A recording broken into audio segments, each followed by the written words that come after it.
नमस्कार मित्रों, इस बार हम सावन के सोमवार के ऊपर आप लोगों के लिए विशेष जानकारी लेकर आए हैं। इस जानकारी में हम आपको पौराणिक कथा से भी अवगत कराएंगे। साल 2022 में सावन 14 जुलाई से शुरू होकर 12 अगस्त को पूर्ण हो रहा है।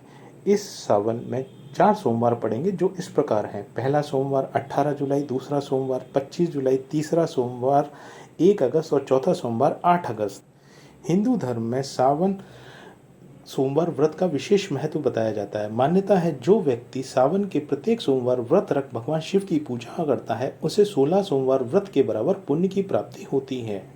पौराणिक कथा के अनुसार अमरपुर नगर में एक अमीर व्यापारी रहता था। नगर के सभी लोग उस व्यापारी का सम्मान करते थे, लेकिन उसकी कोई संतान नहीं थी, जिस कारण वो दुखी रहता था।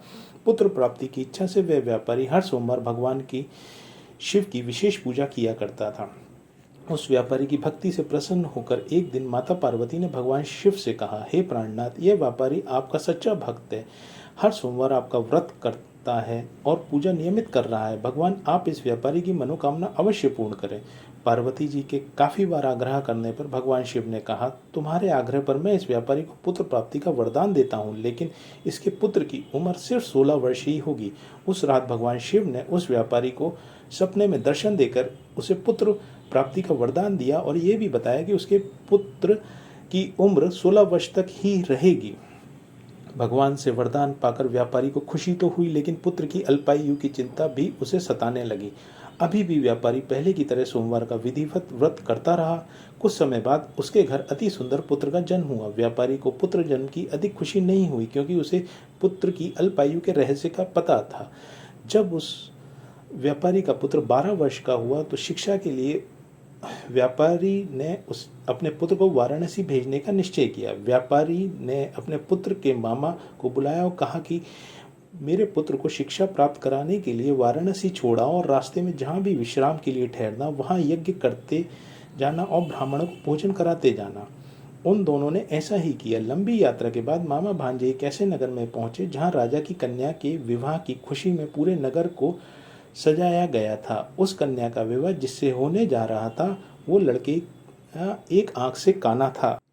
निश्चित समय पर बारात आ गई, लेकिन वर के पिता अपने बेटे के काने होने के कारण बहुत चिंतित था। उसे भय सता रहा था कि कहीं राजा को इस बात का पता ना चल जाए। वर के पिता ने व्यापारी के पुत्र को देखा तो उसके मस्तिष्क में एक विचार आया कि क्यों ना इस लड़के को दूल्हा बनाकर राजकुमारी से विवाह करा दूं और विवाह के बाद इसे धन देकर विदा कर दूं और राजकुमारी को अपने नगर में ले जाऊंगा। वर के पिता ने ऐसा सोचते हुए व्यापारी के पुत्र और उसके मामा से बात की। दोनों ने वर के पिता की बात स्वीकार कर ली। ऐसे राजकुमारी का विवाह व्यापारी के बेटे से संपन्न हुआ। व्यापारी के बेटे ने जाते हुए राजकुमारी की ओढ़नी पर लिख दिया, राजकुमारी चंद्रिका, तुम्हारा विवाह तो मेरे साथ हुआ था, मैं तो वाराणसी में शिक्षा प्राप्त करने जा रहा हूँ। अब तुम्हें जिस नवयुवक की पत्नी बनना पड़ेगा वह काना है। जब राजकुमारी ने ये पढ़ा तो उसने काने लड़के के साथ जाने से इनकार कर दिया। उधर व्यापारी का बेटा अपने मामा के साथ वाराणसी पहुंच गया। उसने पढ़ना शुरू कर दिया। जब उस युवक की आयु 16 वर्ष पूर्ण हुई तो उसने एक यज्ञ किया। यज्ञ की समाप्ति पर ब्राह्मणों को भोजन कराया और खूब अन्न वस्त्र दान किए। रात को उस लड़के की मृत्यु हो गई। सूर्योदय पर जब मामा ने अपने भांजे को मृत देखा तो रोने पीटने लगे। मामा के रोने के विलाप करने के स्वर समीप से गुजरते हुए भगवान शिव और माता पार्वती के कानों में भी पड़े। पार्वती ने भगवान से कहा, प्राणनाथ, मुझे इसके रोने के स्वर सहन नहीं हो रहे, आप इस व्यक्ति के कष्ट दूर करें। भगवान शिव ने जब देखा तो वो उसी व्यापारी का पुत्र था जिसकी उम्र कम थी, तो वे पार्वती जी से बोले, पार्वती, ये तो उसी व्यापारी का पुत्र है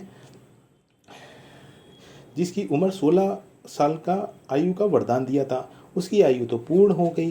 पार्वती जी ने फिर भगवान शिव से निवेदन किया, हे प्राणनाथ, आप इस लड़के को जीवित करें, नहीं तो इसके माता पिता भी पुत्र की मृत्यु का समाचार सुनकर अपने प्राणों का त्याग कर देंगे।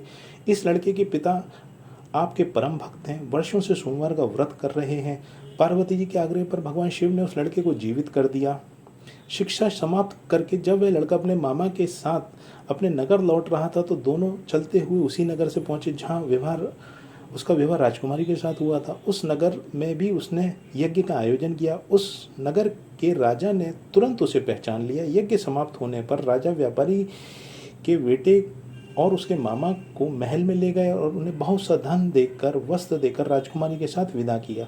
लड़के के मामा ने नगर में पहुंचते एक दूत को घर भेजकर अपने आगमन की सूचना भेजी। बेटे के जीवित वापस लौटने की सूचना से व्यापारी बहुत प्रसन्न हुआ। व्यापारी और उसकी पत्नी ने स्वयं को एक कमरे में बंद कर रखा था।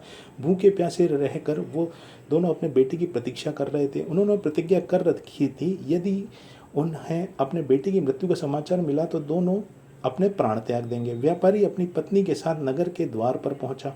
उसने बेटे को जीवित होने, उसके विवाह का समाचार सुनकर उसकी खुशी का ठिकाना ना रहा। उसी रात भगवान शिव ने व्यापारी के सपने में आकर कहा, हे श्रेष्ठ, मैंने तेरे सोमवार व्रत करने और व्रत कथा सुनने से प्रसन्न होकर तेरे पुत्र को लंबी आयु का वरदान दिया है।